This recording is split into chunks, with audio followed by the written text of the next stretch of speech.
Mwiriwe neza abandi mwaramutse neza inshuti zacu bitewe n'aho buri wese aherereye hirya no hino ku isi. Twagarutse mu biganiro byacu nk'ibisanzwe ariko uyu munsi dufite topike nshya. Topike yacu uyu munsi turagaruka ku bijyanye n'icyayi cy'abagabo. Hirya no hino abasirimu ndabizi benshi bajya gushaka uko bagomba kwimpuruvinga ubuzima bwabo, kandi ibyo ni ubuzima ndetse n'ibisanzwe.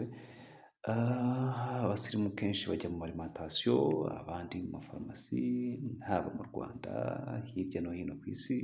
Ibyo ni ibintu bisanzwe, ariko uyu munsi nagira ngo tugaruke ku cyayi cy'abagabo, by'umwihariko mu biboneka hirya no hino.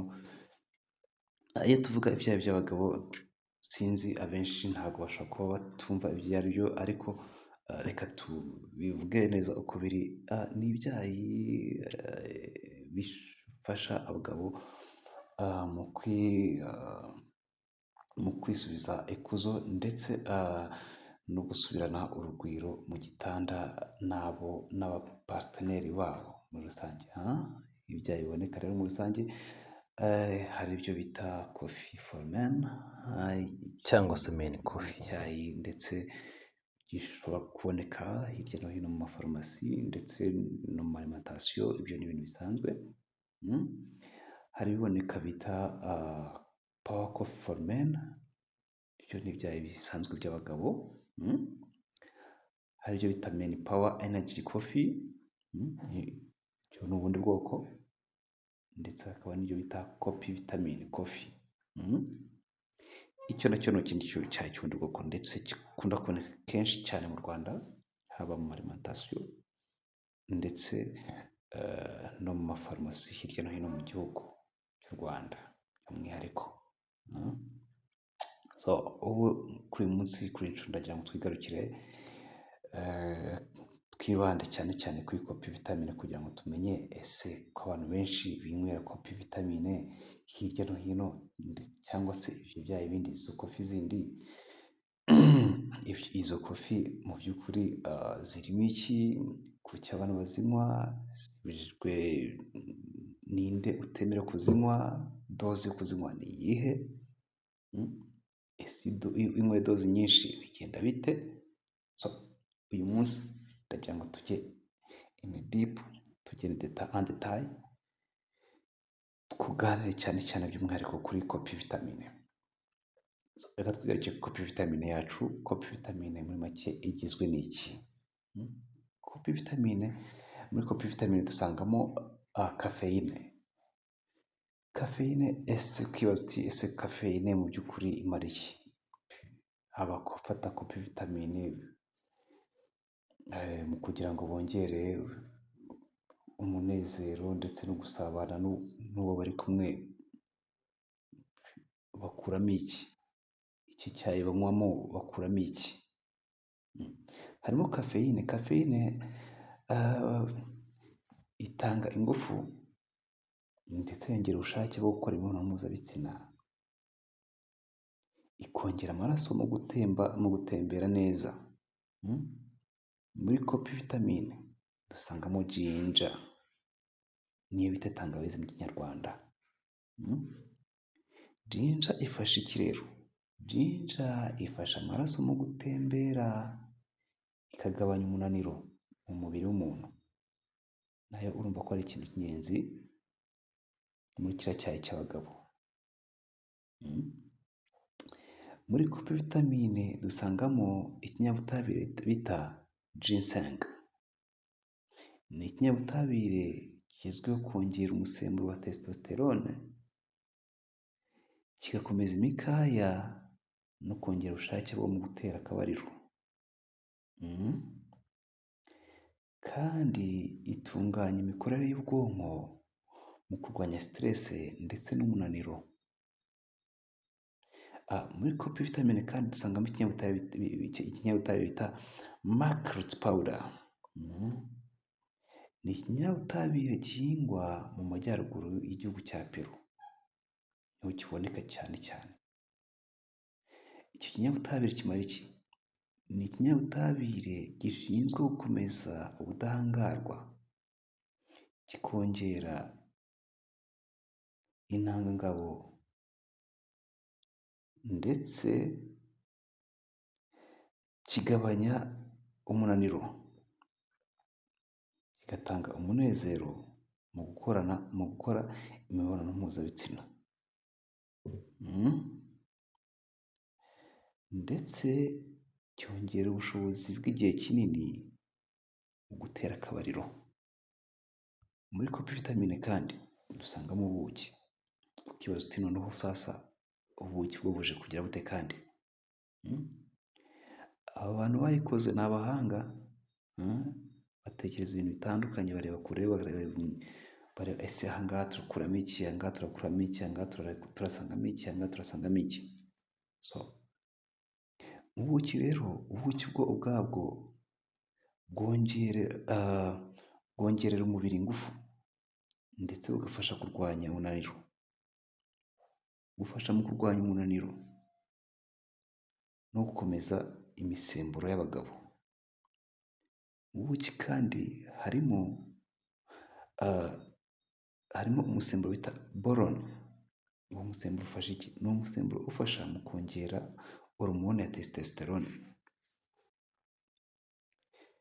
Muri Coprivitamine kandi dusangamo ikinyabutabire bita Tongkat ari. Cyo kimara iki? Ni ikinyabutabire gishinzwe kuzamura hormone ya testosterone mu mubiri w'umugabo, ikongera ubushake bw'imibonano mpuzabitsina, ikarwanya stress, ubunebwe, ndetse kizwiho mu kurwanya uburemba. Rwose babitangira ubuhamya, abayifata bavuga ko n'umuntu wari ikiremba kwishama nda biba birangiye. Hanyuma rero tudatinze inshuti zanjye, reka twirebere ni ryari umuntu yemerewe gukoresha Coprivitamine. Ubwo nitwumva igihe umuntu yemerewe gukoresha Coprivitamine, tumenye noneho ni ryari noneho umuntu atayemerewe.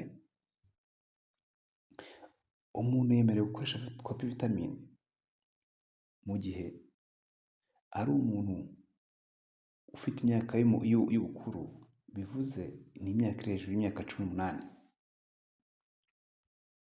kandi akaba ari umuntu udafite indwara zikomeye. Nk'urugero, akaba adafite ikibazo cy'umutima, akaba adafite ikibazo cy'impyiko, akaba adafite ikibazo cya kanseri. Undi muntu wemerewe gukoresha Coprivitamine ni igihe wumva ushaka kongera imbaraga n'ubushake bwo gukora imibonano mpuzabitsina.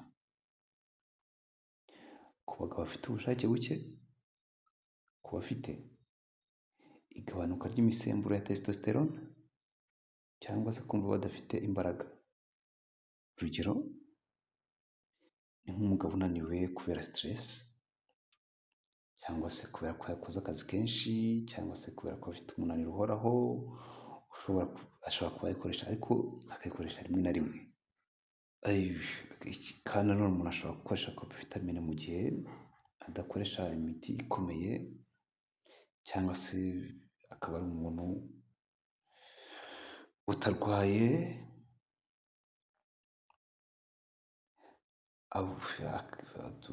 indwara z'umutima, za diyabete, cyangwa se ari umuntu udafata imiti imuvura stress cyangwa depression, cyangwa adafata imiti ya kanseri.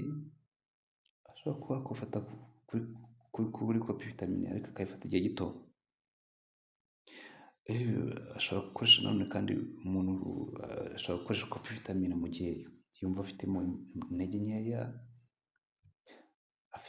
yumva yifitemo stress muri we ikabije, kubera ko muri Coprivitamine harimo caffeine na supplement zimwe na zimwe zishobora gutanga imbaraga, ariko zigatanga imbaraga z'igihe gito, zigatuma umuntu atuza ndetse no kongera amarangamutima muri we. Ikindi twavuga kuri Coprivitamine, biba byiza gufata kopi vitamine nyuma y'ifunguro, apana gufata kopi vitamine mu nda harimo indasa nta kintu kirimo. Bakakugira inama y'uko byaba byiza ufashe kopi vitamine nyuma y'ifunguro rya mu gitondo cyangwa se ifunguro rya saa sita nta kibazo, kugira ngo wirinde ibibazo by'isereri cyangwa se semi, kuko hato na hato bishobora no gutuma bigutera uburibwe bw'igifu bitewe n'uko muri kopi vitamine harimo acide. Nk'inama z'inzobere bakugira inama yo gufata kopi vitamine umunsi umwe cyangwa ibiri mu cyumweru gusa.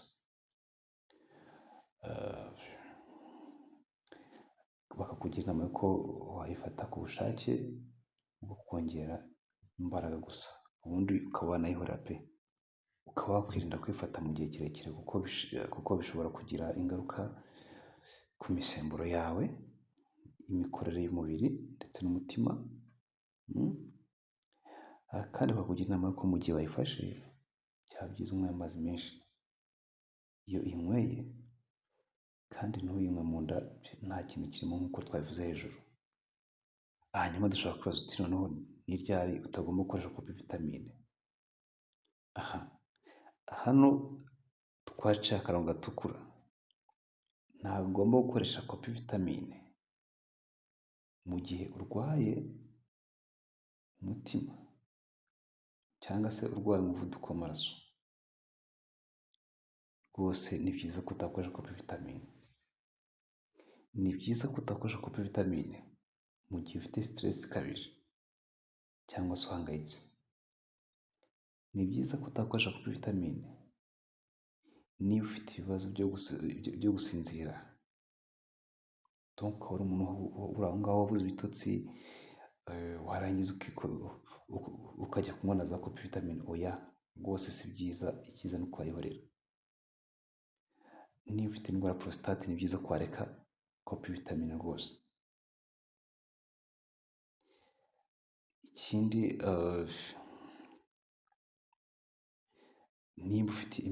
niba uri gufata imiti ikorana n'indi misemburo ni byiza ko wareka gukoresha kopi vitamine pe. Hanyuma reka twirebere noneho ese doze nyayo yo gukoresha kopi vitamine ni iyihe? Ushobora kuba waragendaga ukajya kuri farumasi cyangwa kuri alimentation ugafata agashashi, uko utashye ugafata akandi, ejo bundi uko utashye ugafata akandi, ukanywa kamwe mu gitondo, nimugoroba ukanywa akandi, donc ugasanga byose nta kavuyo. Oya, kuva uyu munsi ubihagarike, ntabwo ari byo.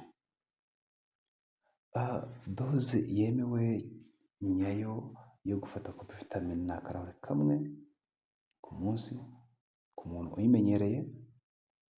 Donc ni akarahure ka mililitiro, katagomba kurenga mililitiro 250 byibura inshuro imwe ku munsi.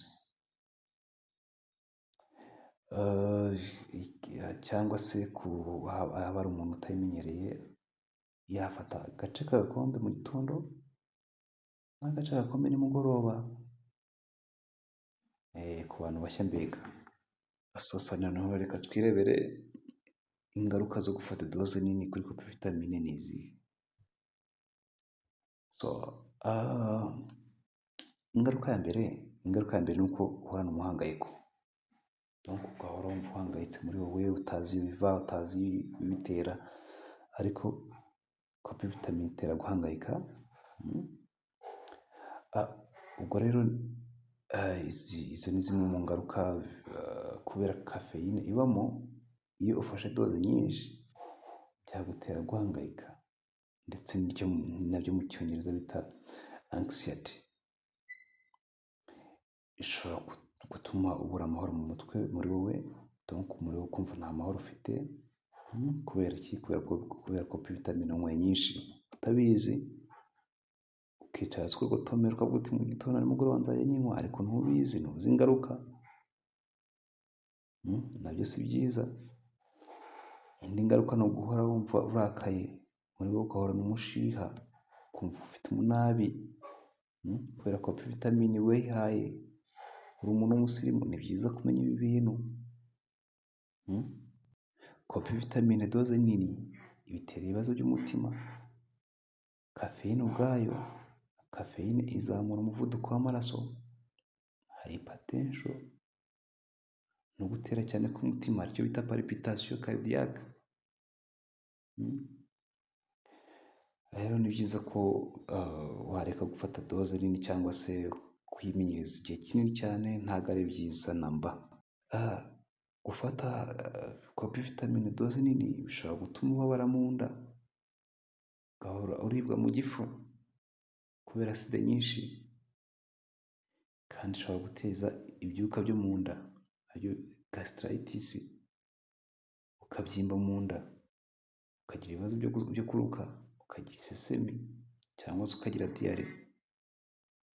Ishobora gutera ibibazo byo kuribwa umutwe, kubura ibitotsi aribyo bita insomnia.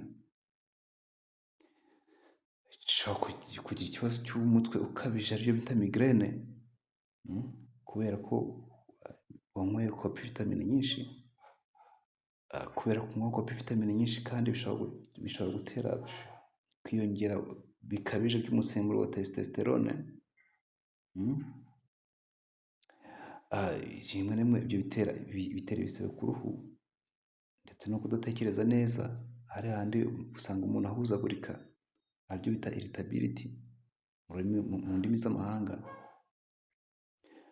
Kwiyongera kw'imisemburo kandi bitera uburwayi bwa prostate, nabyo ntabwo ari byiza. Icyiza no kunywa doze yemewe, ndetse byaba na byiza ukanywa gakeya. Kandi ugirwa inama y'uko nimba ubonye ibimenyetso bikurikira wahita uyihagarika, ndetse byaba na byiza ukajya kwa muganga. Niba ugira umunaniro uhoraho, ugahora wicara wumva unaniwe, ukagenda ukumva urananiwe, ibyo ukoze byose ukumva uhora n'umunaniro, cyangwa se ukumva ufite inyota idasanzwe, ukumva ufite icyaka, aho uri hose ukumva ufite icyaka kidasanzwe, rwose ni byiza ko wahita uyihagarika, ndetse byaba ni byiza ukajya kwa muganga. Hashobora no kuba wumva ufite ikibazo cy'umutima utera cyane, kandi bikaba byarakurikiwe no kuba waranyweye kopi vitamine inshuro zitandukanye. Icyiza rwose yihagarike, niba ngombwa ujye kwa muganga. Ushobora kumva ufite ikibazo cyo guhumeka nabi, nacyo ni sinye a danger. Ugomba kuyihagarika ya kopi vitamine, nubwo ari nziza, twabonye ibyiza byayo bitandukanye, ariko igira n'ibibi bitandukanye. Akenshi iyo wanyweye ikabije, unyweye doze nyinshi cyangwa se wafashe igihe kirekire nk'uko bitewe n'amarangamutima yawe ndetse n'ibyifuzo byawe, rwose ni byiza ko mu gihe wabona ibi bimenyetso wayihagarika ndetse ukajya kwa muganga. Reka tudatinze rero, topike yakagaruka, tuzareba indi topike, ariko ubu reka ducumbikire hano. Murakoze cyane.